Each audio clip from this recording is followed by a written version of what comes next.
ஒரு கோர்ட் கேஸை வந்து ஒரு ஜட்ஜி விசாரிக்கிறாங்க. அப்படி விசாரிக்கும்போது டாக்குமெண்ட்டில் வந்து 2 இங்கால் எழுதப்பட்டிருக்குமோன்ற சந்தேகம் அவருக்கு வருது.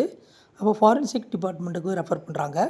அப்போ ஃபாரன்சிக் டிபார்ட்மெண்ட்டு கீழே உள்ள எந்த டெக்னிக் எடுத்தால் பெட்டர் ரிசல்ட் வர்றதுக்கு வாய்ப்பு இருக்குது அப்படின்ற உங்கள் பார்வை என்ன அப்படின்னு கேட்டிருக்கிறாங்க. ஃபர்ஸ்ட் ஆப்ஷன் பார்த்தீங்கன்னா காலம் குரோமோட்டோகிராஃபி கொடுத்துருக்காங்க. காலம் குரோமோட்டோகிராஃபியை பொறுத்தவரை பார்த்தீங்கன்னாக்கா சாம்பிள் வந்து லிக்விடாக இருக்கணும், கலர்டு லிக்விடாக இருக்கணும். அப்போ தான் நம்மளால் காலம் குரோமோட்டோகிராஃபியில் ரிசல்ட்டை பார்க்க முடியும். சால்வெண்ட் எக்ஸ்ட்ராக்ஷனை பொறுத்தவரை பார்த்தீங்கன்னாக்கா சாம்பிள் வந்து சாலிடாக இருக்கணும், 2 சாம்பிள் கலந்து சாலிட் இருக்கணும், அது வந்து ஆசிட்டில் கரையக்கூடிய தன்மையில் இருக்கணும். அப்போ நாம் வந்து சால்வெண்ட்டை யூஸ் பண்ணி எக்ஸ்ட்ராக்ஷன் பண்ணிட முடியும். டிஸ்டிலேஷன் பொறுத்தவரை பார்த்தீங்கன்னாக்கா நமக்கு வந்து சாம்பிள் வந்து லிக்விடாக இருக்கணும்.